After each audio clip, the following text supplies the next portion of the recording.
Good morning, everyone. My name is Alden Caribé, and I'm currently the head of CADI's Anti-Cartel Lenience Unity. On behalf of CADI, I thank you for your interest in this session. Taxonomy is the science of naming, describing, and classifying organisms, and it includes all plants, animals, and microorganisms of the world. Its principle is to identify the different characteristics of living things and give them different names. If we could use taxonomy framework to think about antitrust infringements, maybe cartel would fit in the rank of a class, just like dogs are mammals. Mammals are qualified for having 4 limbs and producing amniotic eggs. Cartels typically qualify for being the joint abuse of market power. For each turn, the market power is typically assessed by the seller's power to impose and sustain an increase in prices. That is why an alternative name for competition policy is anti-monopoly policy instead of anti-monopsony policy. And that is why we talk about the imposition of an increase in prices rather than decrease in prices in the SNP test used to establish the relevant market of our proceedings. But our today's topic is the bias cartel. And the goal of a cartel formed by purchasers is not to increase prices, but push them down. How would the decrease in prices cause the scarcity the antitrust want to avoid? Are we using the best practice of taxonomy when we talk about cartel made of bias? Wouldn't we be facing a different animal, but giving it the same name? What about buying groups? What taxonomy class do they fit in?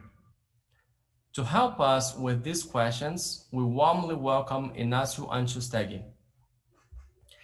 Ignacio is an awarded researcher for the study of buying power and its regulation.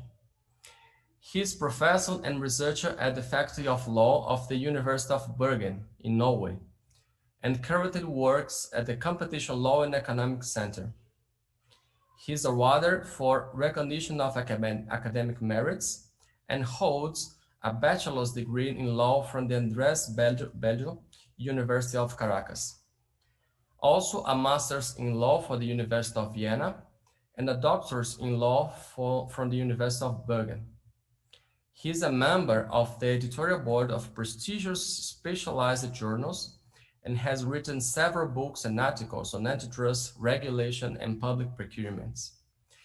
Before giving the floor to Professor Ignacio, I would like to highlight that questions that may arise throughout the lecture can be texted by the estimated audience on the Zoom platform's Q&A forum. Thank you for talking to us, Ignacio. You have the floor. Bom dia, Alden, and muito obrigado pela invitación. That's where my Portuguese finishes, and for me, it's a great pleasure and an honor to be here in this week of CADE against cartels, and I am very much thankful for this opportunity. And also, as a Latin American, I feel it very close to my heart. So I'm going to share my screen, and I hope everything goes well. So just give me a second and see if everything goes. And if that is the case, can you see the full screen? Yes, we can. Thank you. I'm just going to check. Is it working? Yes, perfectly. Perfect. So before I make sure that no problems are with technology, I will present today this discussion that was titled Buying Groups a Cartel de Compra.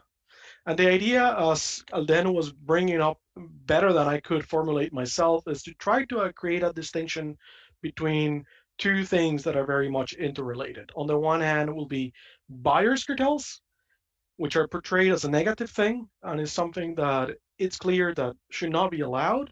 And on the other hand, the issue of buying alliances as an expression of pro-competitive buyer power. So for today's agenda, I'll plan to speak about some 45 minutes And if I skip over time, Alden is going to come and tell me that I have to keep it short. And I thought about talking a little bit about buyer power and understanding the economics behind buyer power. I'll say that right off the bat, I'm not an economist, but I've tried to understand how this works.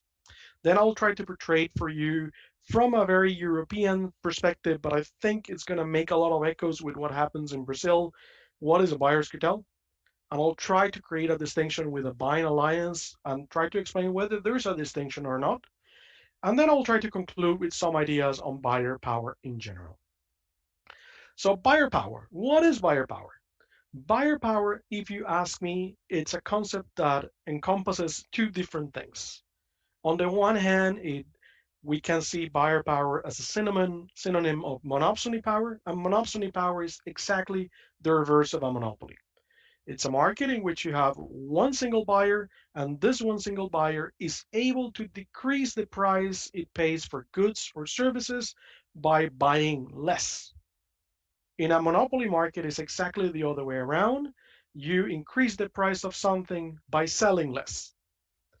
And because of that, monopsony power, if you look at it, it's going to be almost the reverse of monopoly power, but it's always going to be inefficient. And it's always going to be inefficient because it means that there's less goods that could have been purchased in the market. However, unlike monopoly power, monopsony power has some particularities for it to exist. It requires to have an upward sloping supply curve. With that, I mean that this curve of the cost of a good of production needs to be increasing. So for monopsony power to be able to be exerted, the price of a good needs to increase the more I buy something. Not all industries have that characteristics. If the price curve is not upward sloping but is flat or goes down, the less I buy, the more expensive it will become, or the price it will be the same. And my point is, monopsony is always going to be inefficient. And very important to understand, it is inefficient because you buy less that you would have normally bought. And because of that, there's less trade that is taking place and there's less welfare that is being created. On the other hand, bargaining power, it's different to monopsony power. Bargaining power is the ability to decrease price that is in a market because you as a buyer do some activity that allows you to obtain a lower price from your seller without restricting the amount of goods that you buy or sell. So you don't imply a withholding effect. And that is a big difference. And I will continue talking a little bit more about bargaining power later on. But monopsony power. Monopsony power, when we listen to it, and it's so close to monopoly, we will think that it happens quite often. And that's one of the reasons why maybe we should do something against monopsony power. And I think we should. But I also want to come and say monopsony power does not happen quite a lot. So I've studied buyer power, and I did a study mostly of European and US law and cases. And I realized that it does not happen quite a lot. How many times do you find cases of buyer power in competition law in Brazil? Probably not that many. And we will see today some examples of this. And one of the reasons is that buyers do not use monopsony power often. Because by doing monopsony power, which means that you underpay your supplier, you will push them out of the market. So you will start eliminating suppliers out of the market. And if you don't have alternative suppliers to buy from, you actually do not have buyer power. Also, why would I withhold demand to get a lower price if I can buy more and have a lower price too? Through, for example, economies of scale or bargaining power. That will be more profit maximizing. As well, monopsony power creates a reduction in price for all buyers, and not only for myself, which is the case of bargaining power in principle. So why would I help it? Because of this, we see that when it comes to buyer power tends to be positive for the market because we create efficiencies, we maximize welfare, and this is because most of the time buyers exercise bargaining power. So bargaining power in principle will be the ability to obtain a lower price for a good without withholding demand, and this could be efficient. This could be efficient because a large buyer can obtain a lower price for a good without this implying that the seller sells at a loss.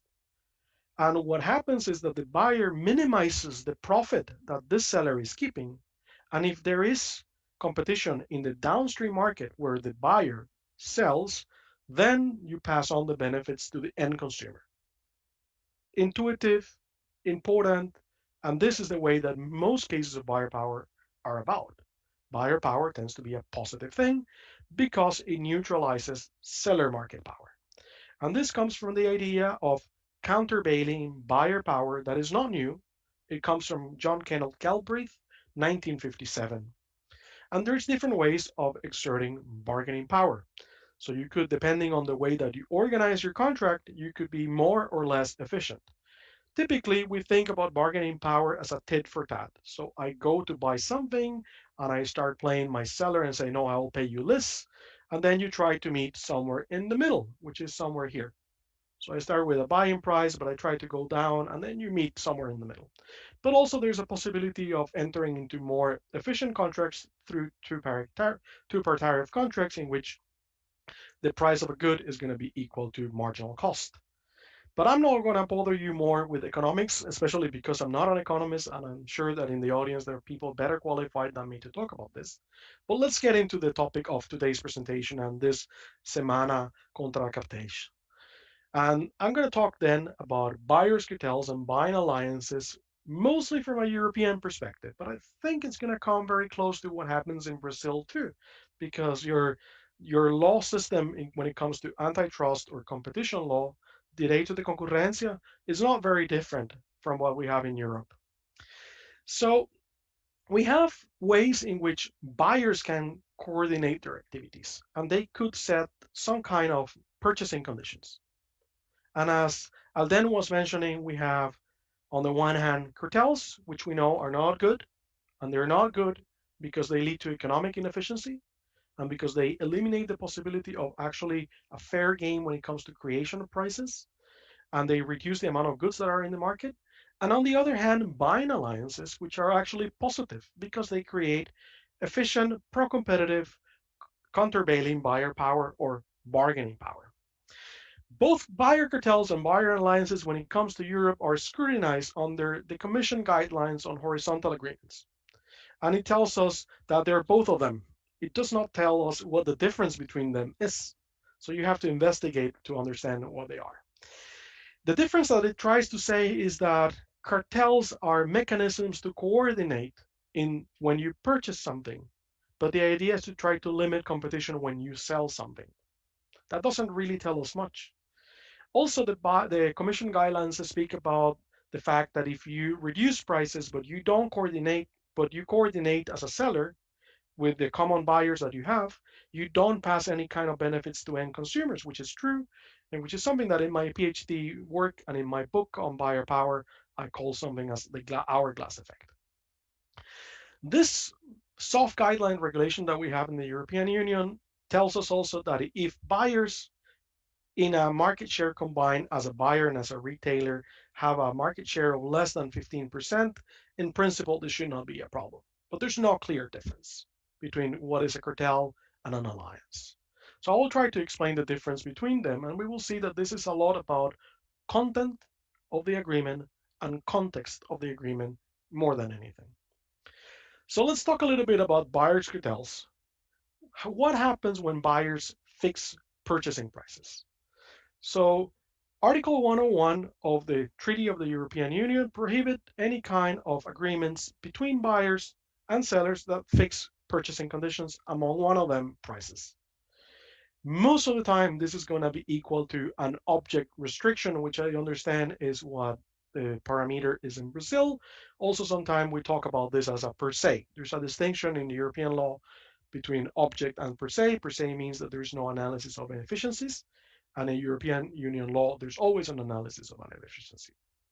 Interestingly, you can have a violation of competition law in a cartel without having substantive buyer power. This is not about abuse of dominance. This is about something else. Of course, it has to have an effect in the market, but the effect does not need to be actually existing. It could be potential as well. In European Union law, if you have a buyer's cartel, even if it's an object restriction, it could benefit from an efficiency analysis under Article 1013. Very unlikely that that's going to happen. In Brazil or in the US, I understand sometimes the terminologies to speak about agreements that fix prices as per se illegal. That is the case in the US. And in Europe, that's not the case. We speak about object. Cartels that fixing purchasing prices are going to be outside also of the block exemption regulation in Europe and as well outside of the de minimis. The question is, if the cartel fixes a lower price, why are we punishing them? And I explained before, if you fix a lower price and there's a market in which can have a monopsony effect, you will create an inefficiency. You're purchasing less than you will be purchasing normally if there was no agreement. That is inefficient, and this is the reason why, from an economic perspective, if the curve for the prices of the good that you buy goes up, then you create this inefficiency. And therefore, that is negative from a purely economic point of view. But also, when you organize yourself and then you decide that we are going to fix purchasing prices, you are eliminating the way that competition on price happens. Price is not created in the normal way that it should be through competition. And on top of that, another reason why you try to also avoid cartels and you say cartels are a problem is that even if you buy and coordinate as a buyer, this tends to have an effect also on the downstream market because you will coordinate as sellers do. So it's a vehicle for coordinating the two of them. However, it seems like I present it very clearly cut. I think this is very clearly cut when you have a situation in which you create a cartel to fix prices to withhold demand. That is going to be very clear that it looks and feels like an object or per se infringement of competition law. What happens when I don't withhold demand, but I still fix prices? Is this not illegal?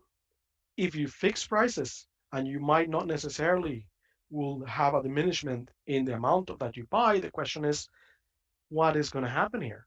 In the European case, and I understand that in the Brazilian too, you could resort to maybe seeing what kind of efficiencies there might be, but we will see that the limits for this are going to be very difficult because why do you need to fix prices when you buy?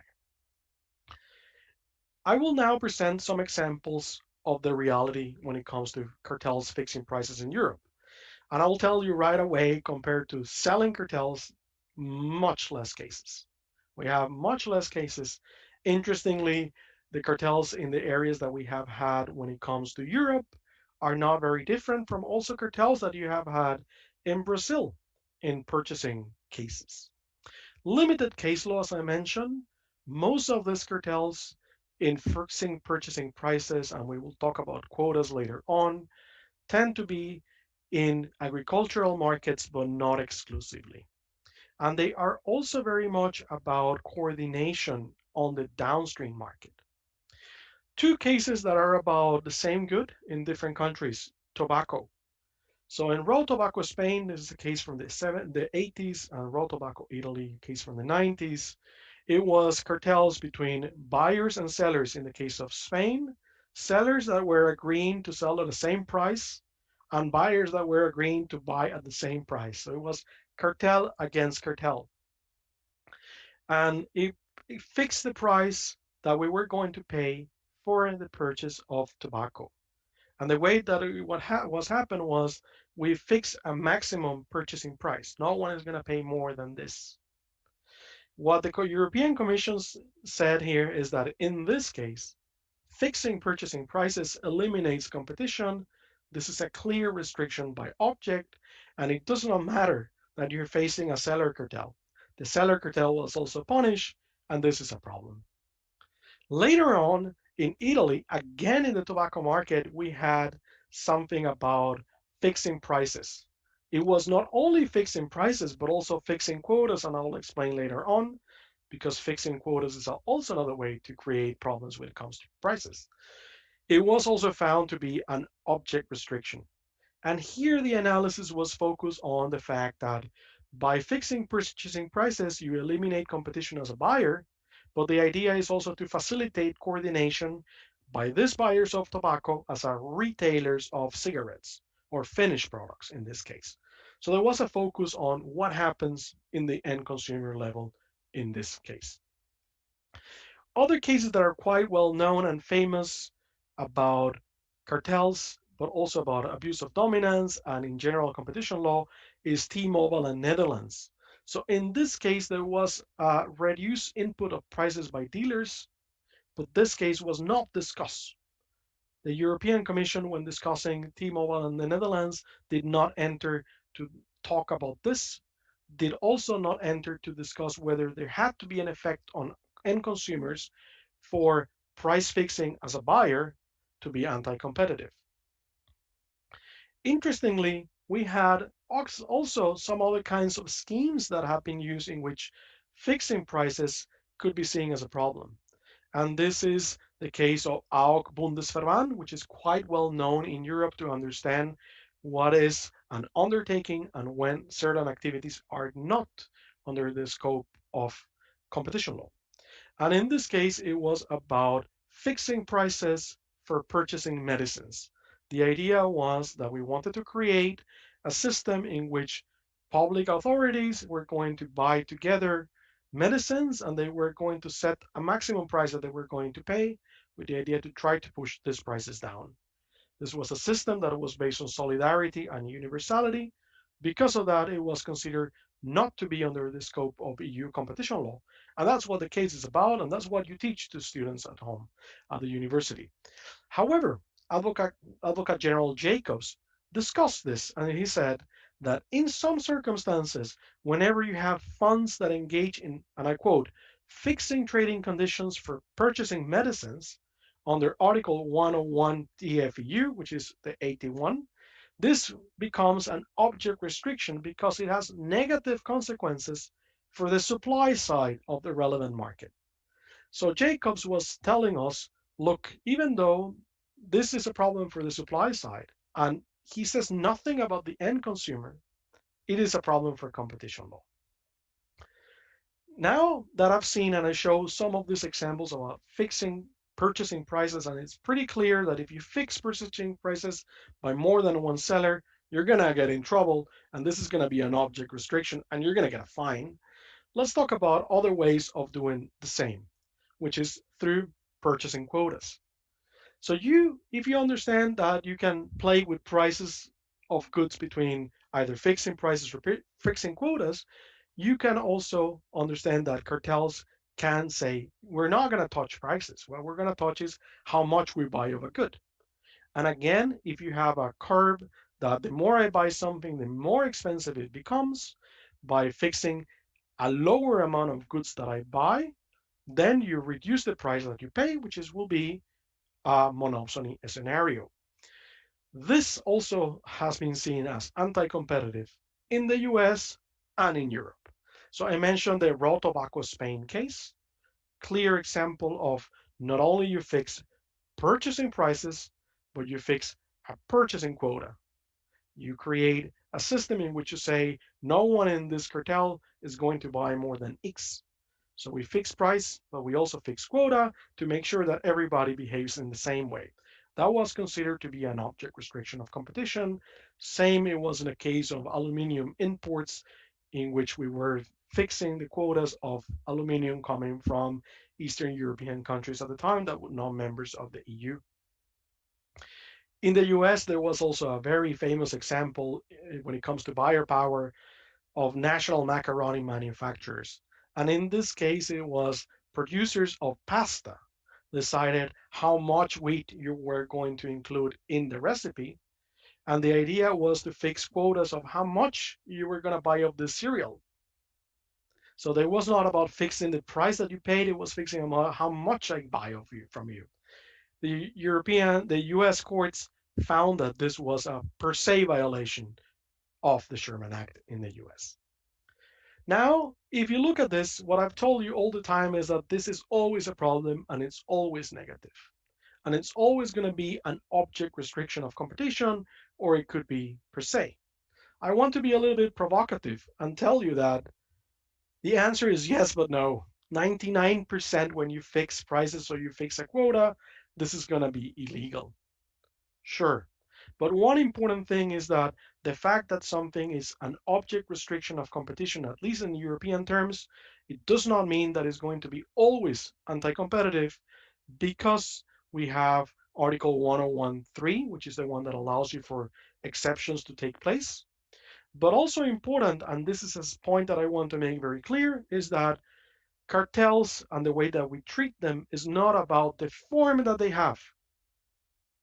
It's about what they really are. We as lawyers tend to like to put categories of things, as Alden was talking, taxonomies of things, by saying, if it looks like this, it's going to be this. But the case law and experience tells us that we have to judge things for based on their content and their context. And based on this, we can decide whether something is actually an object restriction of competition or a per se restriction of competition, regardless of how it looks. It's not about the category, it's about what it is. And because of that, I've been working lately, and I'm not going to talk much about it, about the strange case of something that is called demand response in electricity markets. Electricity is a good that we know the more you buy, the more expensive it becomes, because you cannot produce infinitely. There's a capacity in the system.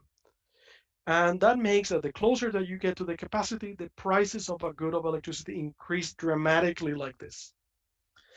In the European Union law, we have rules for organizing something that is called demand response. And I'm sure in Brazil you have it too, which is the possibility of purchasing less electricity to pay less, because we want to make sure that the system keeps alive.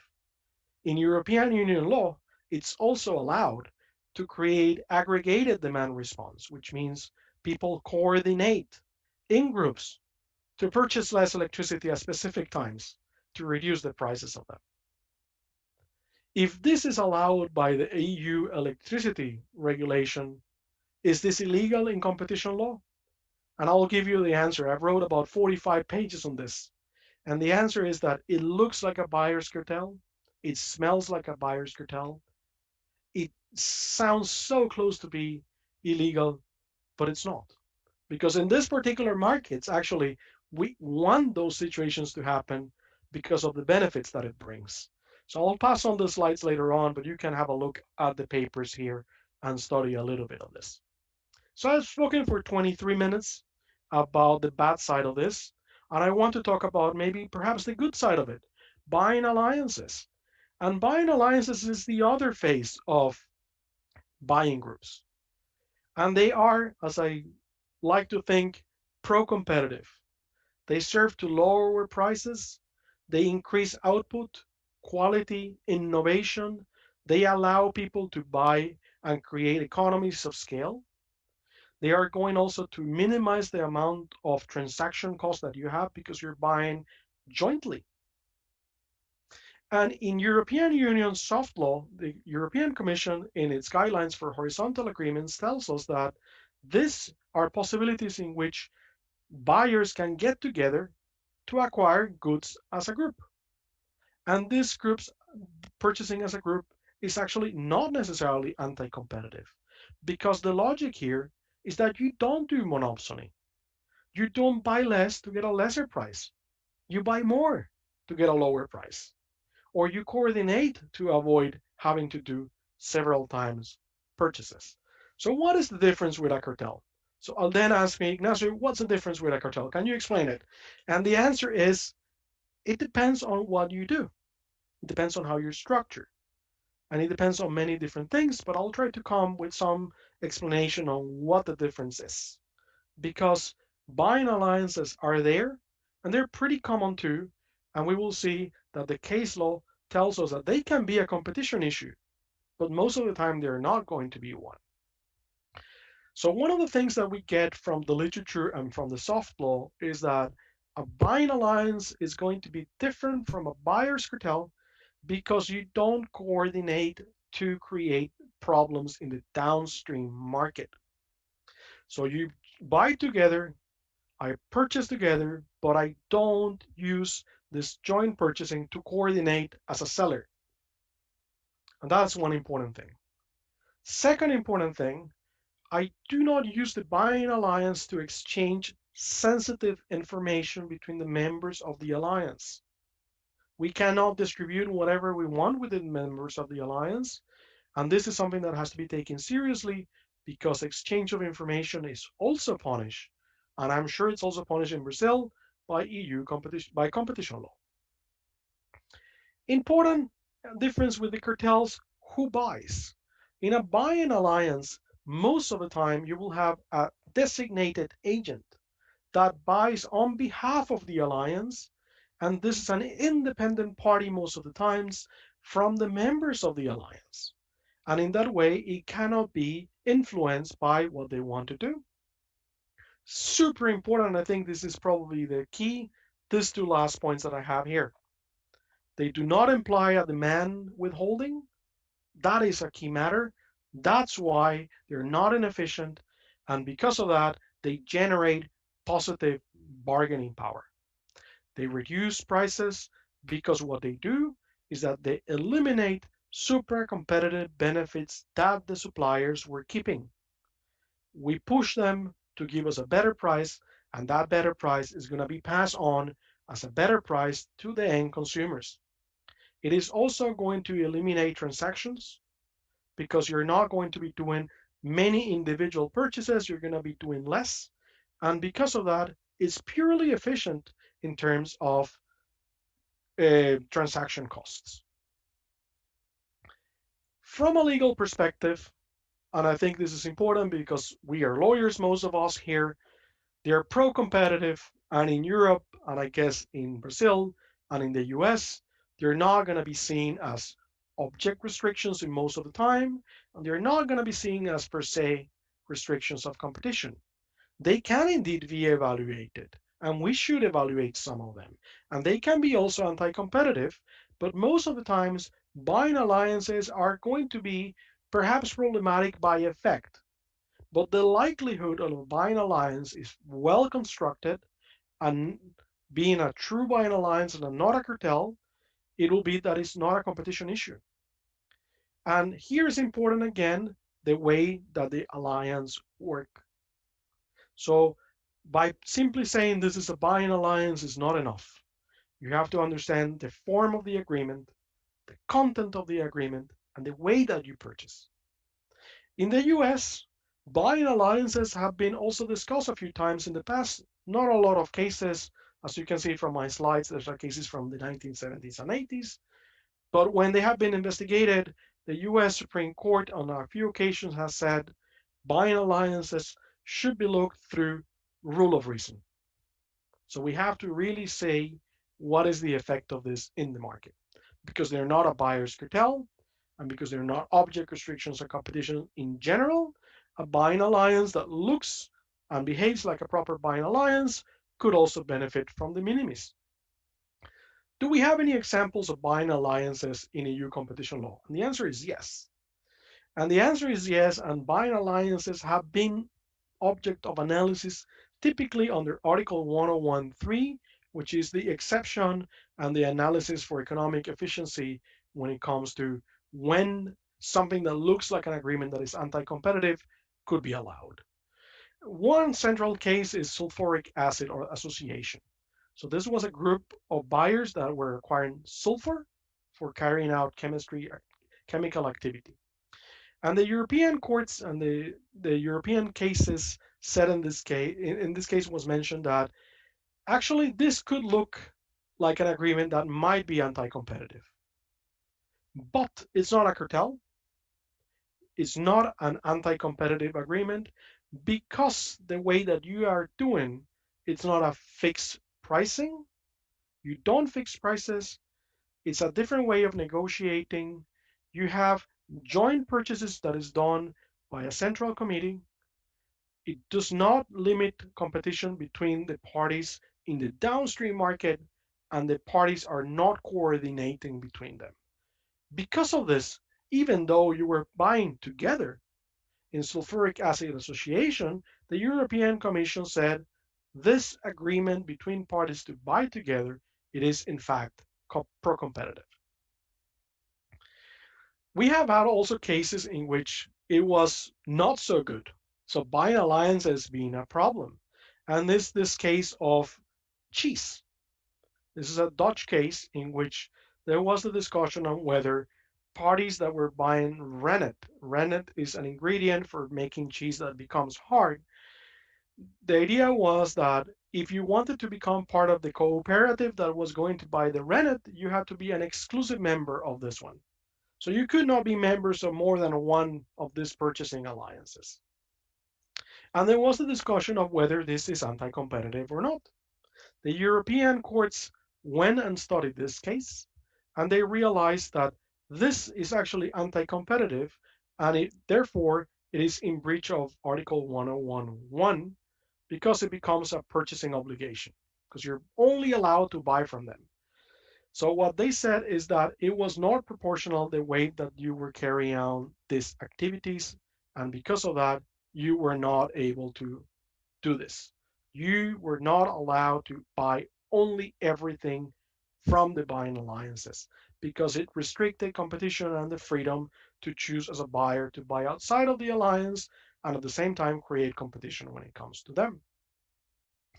Unlike this, but I'm going to skip this slide, it was this case of Denmark, which is also about dual activity and whether dual membership or not allowing dual membership in a buying alliance is negative. What is interesting here is that the ECJ in this case, and this is what I want to mention, is the fact that when the ECJ looked at this buying alliance case, it said buying alliances like cooperatives create countervailing buyer power. And countervailing buyer power is positive because it reduces negative consequences into the market. So let me move to your hometown where you are located. What about Brazil? And I'm going to make a disclaimer. I have to thank Alden, muito obrigado, for the help that you gave me here with understanding the different cases and doing the research for me. I went and I discussed a little bit of this with him. So I understand that in Brazil, buying cases when it comes to cartels or alliances are not that common. I'm not surprised. In Europe, it's not the case. In the US, it's not the case. That does not mean that they cannot be problematic. So we have had in Brazil 3 cases in areas that we actually have spoken about before. We have a recent case from 2017 on purchasing of orange juice concentrate. And in this case, it was about 70% of all the purchases of orange juice was made by this group of buyers, which they agreed to reduce the price that they would pay. So there's an assumption here that the less that I pay for a good, the better is gonna be for me, so I can push the prices down. Interestingly, is that this is an intermediary market in which parties are coordinating as a buyer. They're fixing a price, which we know is problematic in Europe too, but also they probably is going to help them to coordinate easier as a retailer.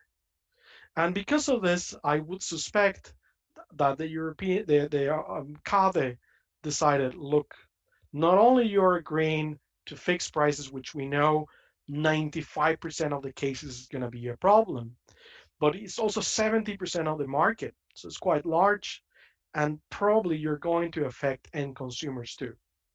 And I understand that in this case, behavioral remedies were required, and also fines and pecuniary contributions were also required. Another case in which we see issues of buyer power and buying alliances or buying cartels in Brazil is meatpacking industry. Not surprised, meatpacking industry in the US in buyer power also shows up quite a few times for abuse of dominance. And in Europe, it's also another market in which it makes possible this because it's an intermediary market. And anything that has to do with food and intermediary markets and buyer power is a hot topic. So in this case, it was discounting price for purchasing cattle, so cows, and the buyers were said to have regional market power, which is important because it means that whenever they restrict competition between them, it's going to have a problem. Again, like in Europe, when you fix prices for buying something, it was found to be an object restriction of competition, and the fine was of 5% of the gross revenue of this group of buyers. And last, a case that was, or a sector that was seen twice, the last time in 2014, self-management in health plans. So It reminds me a little bit when I read about this of the AUK Bundesverband case that I explained before on governments and government plans trying to drop the prices of medicines. And in this case, there was trying to limit the prices of healthcare service providers. But it was seen also as an object restriction of competition because you were imposing probably a maximum limit that you're willing to pay. Fines were imposed, and you're not supposed to negotiate jointly for health services. So I've been speaking for 36 minutes, and I think I'm on good time. I have about 4 or 5 slides more to go. So let me tell you what is my message about buyer power and buying alliances and cartels more specifically. And I want to talk a little bit about buyer power in general. Buyer power competition law cases are rare. There are few of them. It's an area that is somewhat neglected. And one of the reasons for this is that actually it's not that common to see buyer power as a problem. Because most of the time, buyer power is actually positive. Bargaining power is clear to be welfare enhancing. Most of you work in mergers. We always speak about countervailing buyer power as a defense in a merger case. Even countervailing buyer power in cases of abuse of dominance. But it does not mean that it cannot be problematic. There are instances in which it can be problematic, and we should be aware that it could be problematic. But perhaps because of that, it's not a prioritized area. But buyer cartels are not good. And this week, I think it's important that it brings forth, and I want to say thank you to CADE for taking into account buyer cartels in the anti-competitive week of cartels. Because there's little that we know. We don't know much. There's few cases, and we need to have better understanding of what the effects are. Also, I want to stress the fact that buyer power is a hybrid animal. Taxonomy again. We like to put label to things. I like to put labels to things too.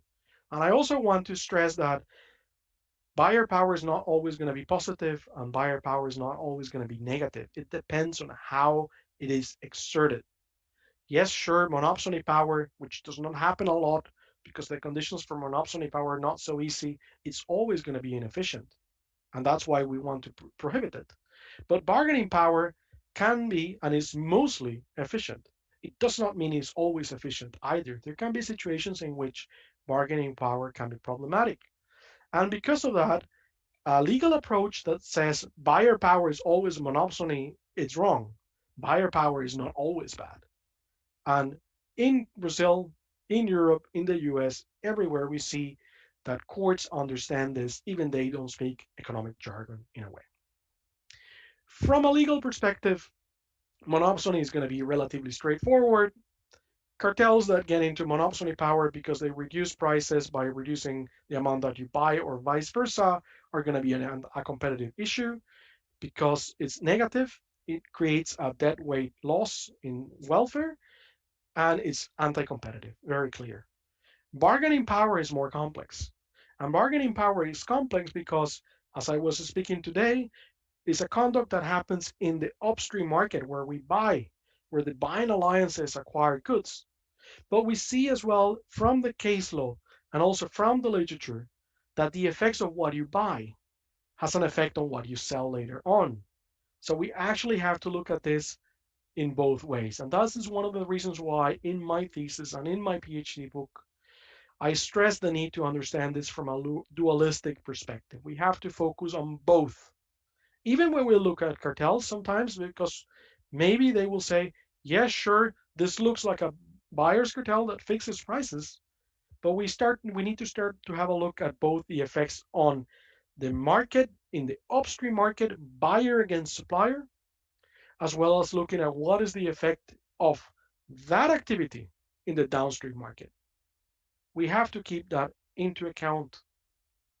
And I find that sometimes, and I probably some of you might not agree with me, but there seems to be a focus in competition law on short-term and consumer harm. Buyer power, in my opinion, it is not only about short-term and consumer harm.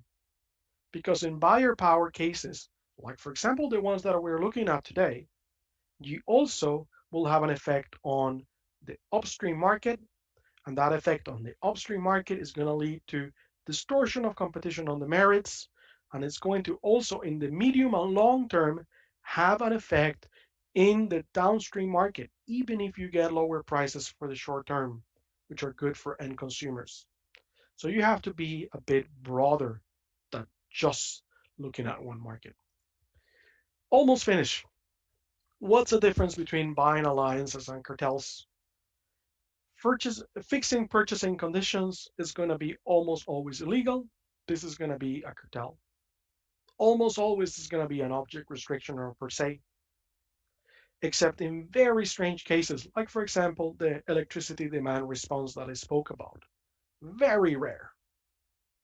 In practice, we see that there are examples of setting purchasing quotas or purchasing prices, and when that happens in Brazil, in Europe, in the US, courts tend to say this is a problem. Buying cartels are punished, and we don't want them to happen because they could lead to monopsony and inefficiency if the market is monopsonistic.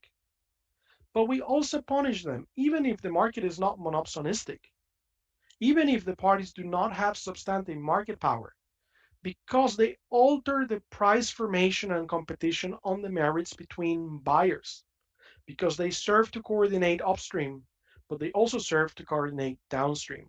And that's one of the reasons why we don't allow this. So it's not only about monopsony and efficiency. We don't like cartels because cartels are not the way the prices are going to be made. Also, buying alliances, on the other hand, tend to be positive and welfare enhancing. And because of that, they are going to be seen as pro-competitive. They can be evaluated by competition law, but most of the time, the analysis, if they're well structured and they buy in a good way, we're going to see that it's actually going to be not a problem.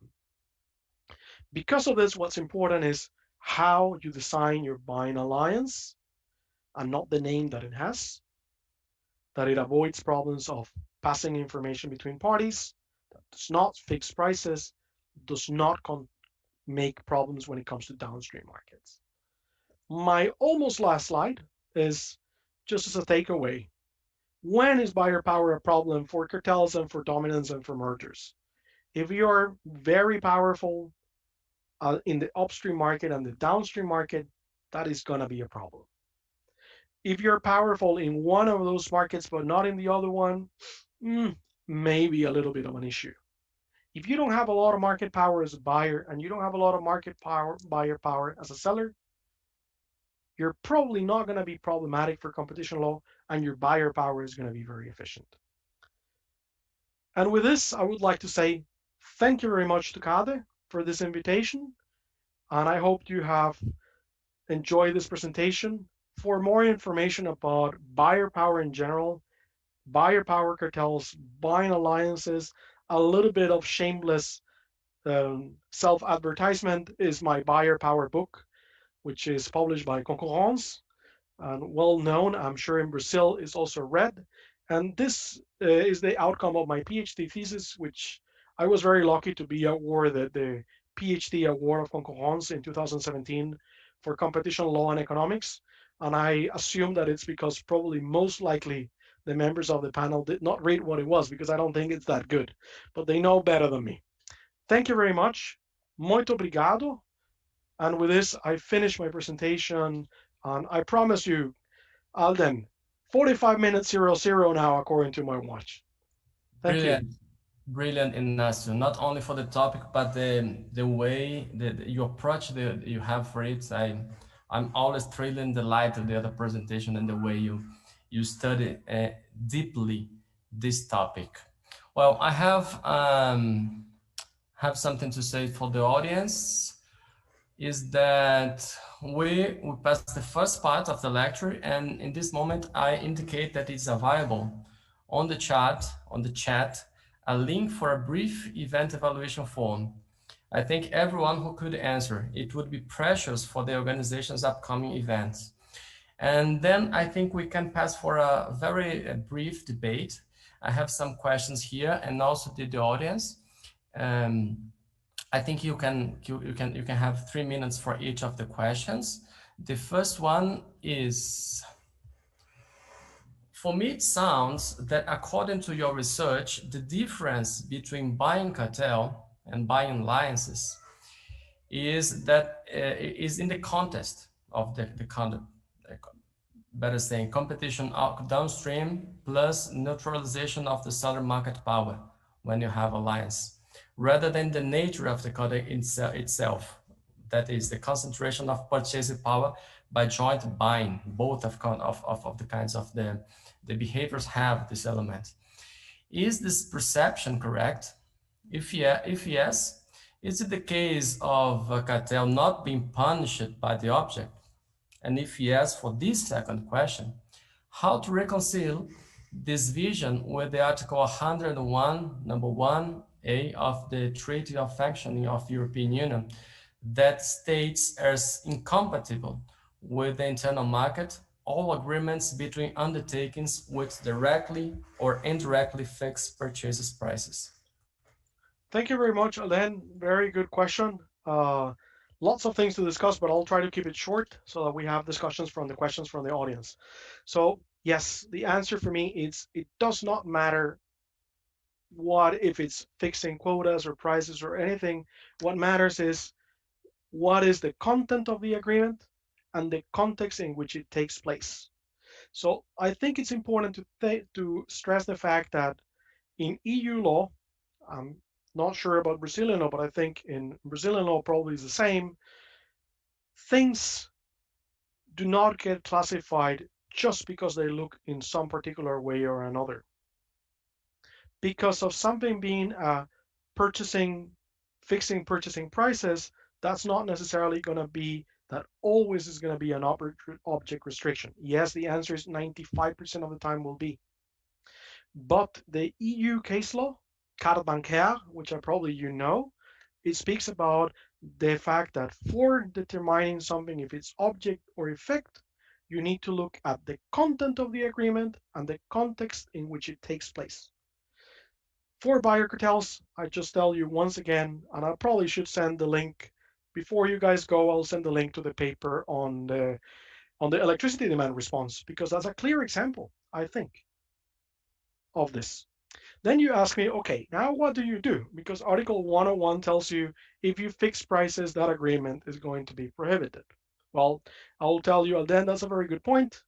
Read Article 101.3, which tells you, sure, you can be prohibited, but if you comply with these characteristics, which is an efficiency defense, it's fine.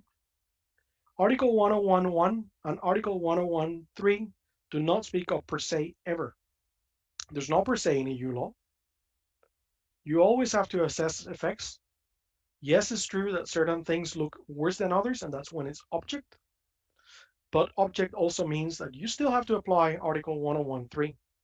Very unlikely that under object or restriction by object you will ever be complying with the requirements that exists. But Article 101.3 tells us that you have to go beyond that. You have to look at what is the effect of this, and then it will be the discussion on how deep the discussion is going to be. And also, to be very fairly honest, 95, 99% of the cases when you have a purchasing price fixing, that's going to be an object restriction of competition that will not satisfy the requirements of Article 101.3. But again, I want to stress, you have to distinguish buying alliances and buying cartels because of the reality of what they are, how they are organized, what is the effect on the market, what kind of buyer power they exert, and not just by name. Because something that is called cooperativa de productores, that it works like a buyer's cartel and not a buying alliance, it's a buyer's cartel. Name does not matter. I can't put names to things. What matters is what they are about. Excellent answer. Let me state now a question from the audience, from Luis Felipe Carrari de Amorim. Thank you, Felipe, for your question. Ignacio, could you mention all the cases where bias cartels could happen? In general, do they rely on commodity markets? That's a very good question. Muito obrigado, Luis Felipe. And what I can tell you is that I can theoretically imagine that there's going to be endless amounts of possibilities for buyer's cartel. The reality is that there are not that many. And most of buyer cartels, you will find them in commodity markets and agricultural markets too. I'm not sure how the situation is in Brazil, but for example, in Europe, there's now a big discussion when it comes to unfair purchasing. So is this story that buyers pay too little to the producers? And is the idea of supermarket against a small supplier? There's a lot of regulation that is new from the European Union from 2019. I've written a lot about that. But what I can tell you is that theoretically you could have it in any market. So we have seen buying alliances happening in chemical markets, and I don't see why not. It will be another kind of market, but it's probably easier to coordinate in a buyer's cartel in commodities or goods that are easier to acquire. Um, Again, there are not that many examples. I would also recommend you, if you want to look at issues of buyer cartels, there is a professor from the University of Wisconsin, Peter Carstensen, that has written quite a lot on buyer power, and he has worked a lot on agricultural markets. I know Peter well. I've been very lucky to visit him a couple times in Wisconsin and learn from him. And I've also worked with him in a couple of works that we have done. So there you will find more examples of buyer cartels from the US side if you're looking at that. Nice. Then I have another question. Considering that the economic effects under certain circumstances are the same, should we use the same criteria to differentiate buying cartels and buying alliances to assess buying power concentration in mergers control? And I put an additional question. Do you know some merger that was blocked because of problems with concerned with buying power? Yes, I'm going to start with the last one. So I'm working now on a project that is going to be for hopefully a book on by the College of Europe, organized by someone that is probably well known by a lot of you, Nicolas Petit. He's a professor in the European University Institute. And we're actually looking at assessment of merger cases. And in the project that I'm working with, a colleague of mine, Maurice de Valois-Turc, he's an economist, I am the lawyer, and we're kind of driving the chapter on buyer power and mergers. You'll be surprised, buyer power and merger, there's one particular case in which it was blocked. And that one is a Finnish case on the supermarket chain. And is I have it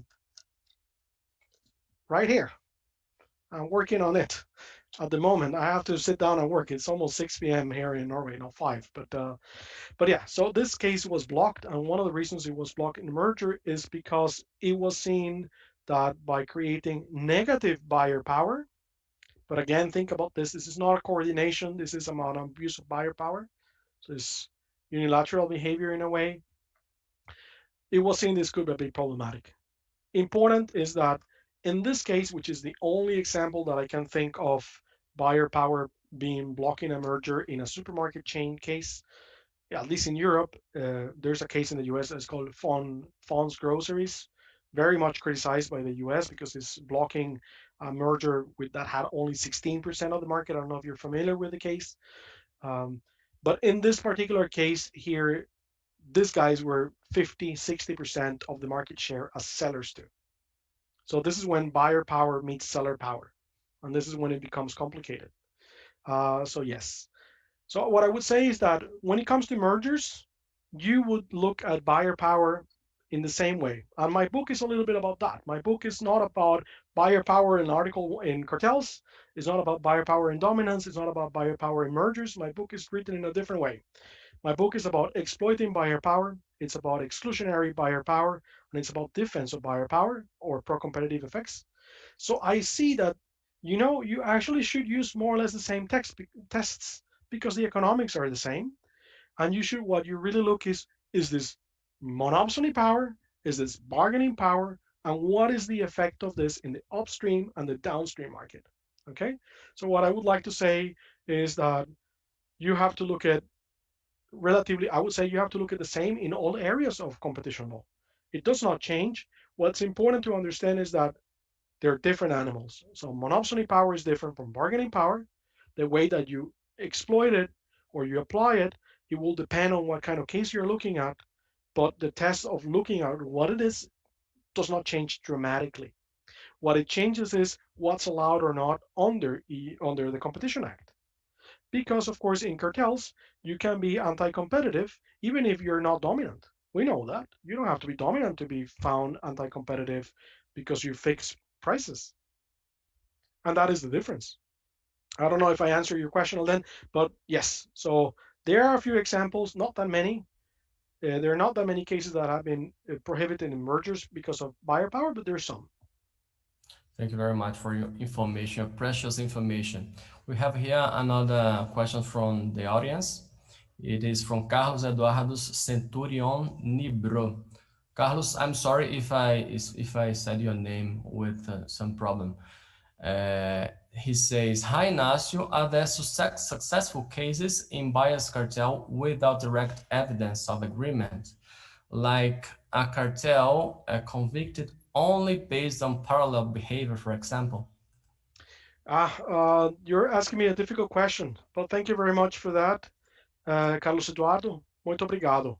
I don't know. I'm not seeing cases like this. I don't see cases like this because, first, parallel behavior is not anti-competitive, at least in EU law. You need to have exchange of information. Parallel behavior, it's fine, and that's the way that markets work. And we should also understand that we cannot prohibit everything. We need to have evidence. And competition authorities need to work based on evidence. So we cannot punish something because we think that they are doing anti-competitive behavior, just because we think so. We need to have some kind of evidence. And that's a difficult situation with cartel cases. Cartel cases are about what you have in terms of evidence. If you don't have evidence, a competition authority will not be able to bring forth a case. And in European Union law, if there's not kind of contact between the parties, that's not illegal. Then we can start thinking about whether this is collective dominance or not. But that's a different story. And that's a different story because you have to have dominance. So if you don't have dominance, but you mimic behavior, but you're not contacting the other party, if you ask me, that will not be illegal under cartel law. But I don't know any examples of this. So I know we're running out of time, Alden, and you want me to finish, but I No, am no, done with this. I think we have 10 minutes tolerance, so we can Okay. go up to 12 and 10 if it's not a problem for you. Not a problem. I don't have a caipirinha here to drink while we discuss, but I would like to be in Brazil with, I understand it's very hot, but yes, happy to do the 10 more minutes. Not a problem at all. A last question. I would like to make this question also. Ignacio, some people consider that antitrust can't be the host for the instrumentalization of human beings. It means it should promote an arbitration between the buying power and the protection of the seller margins, notably when the seller is selling only his work as a service. In this context, to design the fairness of economics relationship can be a feasible goal for antitrust. If yes, what can be acceptable parameters for these arbitrations? If not, how to avoid the market to face a lack of supply of services performed by long-trained professionals in the long run if the buying power apparently could threaten this supply? Yes, you're asking me a question, then that is complicated because it is a tricky question. I'm going to be wrong no matter what, how I answer it, because there's going to be, everybody has a different opinion on this. So I think you're in a way are asking me about the topic of fairness. You're asking me what antitrust is about, and you're asking me the issue of exploitation of buyer power. And yet again, I bring the case of supermarkets against small suppliers of agricultural products. Okay. In Europe, we have seen that there is a discussion on this, whether we should try to apply antitrust aggressively to deal with competitive buying aggressive conduct, which I will call hardball. Is this unethical? Should antitrust worry about this sort of things? I think it's difficult to give you a full-on straight answer. Antitrust, if you ask me, should care about market power abuses. And in a way, when we speak about unfairness when you buy, which is this topic about unfair trading purchases, for example, and I'm sure in Brazil it's a hot topic, it does not mean I don't care about it. And I've written about it too. But it means that maybe antitrust is not better suited for this. There are other instruments that work better to deal with these issues. Because if we use antitrust to save the world, even though we think it's super important, it's not going to work that well. I think we have to understand that antitrust should be used to deal with market power issues. This does not mean that there are certain activities in the market that we want also as a society to deal with, because there's issues of fairness, issues of distributive justice, issues of equality. I would say even more in countries like ours that are developing countries where there's a lot of diversity of income and social unfairness, at least where I come from. But are we going to fix this through antitrust? I think the answer is look, antitrust is about maximizing the cake of welfare. How you split the cake is a decision also of democratic importance. And there are other tools that we could use, like, for example, tax law. We could use contract law. We could use unfair competition law that is not antitrust law. And this is important because I don't know what the name is in Brazil, but this drives crazy to me when I speak in Spanish because we use derecho anticompetitivo to speak about both of them, and then it becomes a bit complicated. Uh, so what I want to answer is that, yes, I think we should care about these things, but I think we also have to not lose perspective that there's a role for antitrust. Antitrust is better suited for dealing with some specific matters, and there are some issues connected to buyer power that maybe we should think of a different thing. But before I say that, I also want to say that we also need to understand that something that we think is unfair is not necessarily uneconomically efficient. And what I mean with this is that we might think that it's unfair because the small producer gets paid little, but that does not mean that it gets paid too little. And also it means that maybe big buyers that can push prices down, and that might have the consequence of pushing outside of the market sellers that are not efficient. If they have to compete in downstream markets, it will also mean that people as consumers will get better prices. And that's also something that we have to think about. And that's why this is complicated. This is not so straightforward. Before we finish, then I'm gonna more self-advertisement here. So I'm gonna put in the link here for everybody, if I can do that, some links to papers. This one that I'm linking here is about how much can you regulate on unfair trading practices?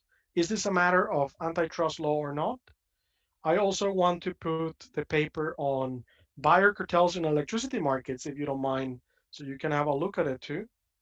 Let me find it here, because it's an interesting example of a buyer cartels that is fixing prices, but I don't think it's a cartel that it should be illegal. And with that, I think you have enough. But for any of you, if you would like to get in touch with me or look for some papers and you don't have access to them, more than welcome to do so. And with that, then I think I tried to answer your question, but I am like a politician sometimes. I say a lot of things and I say nothing. No problem. I like a lot your considerations. Thank you very much, Ignacio. I appreciate a lot your research and your lecture. I'm sure so did the audience. I hope we can meet in person in the future. And today is the last day of the activities of the National Week of Fighting Cartels. With this session, we end the activities of this week. I'm grateful to every attendee that followed us along these days. I hope it provided you valuable insights for better thinking the antitrust enforcement. Have a good day. Thank you very much, everyone. Bye-bye.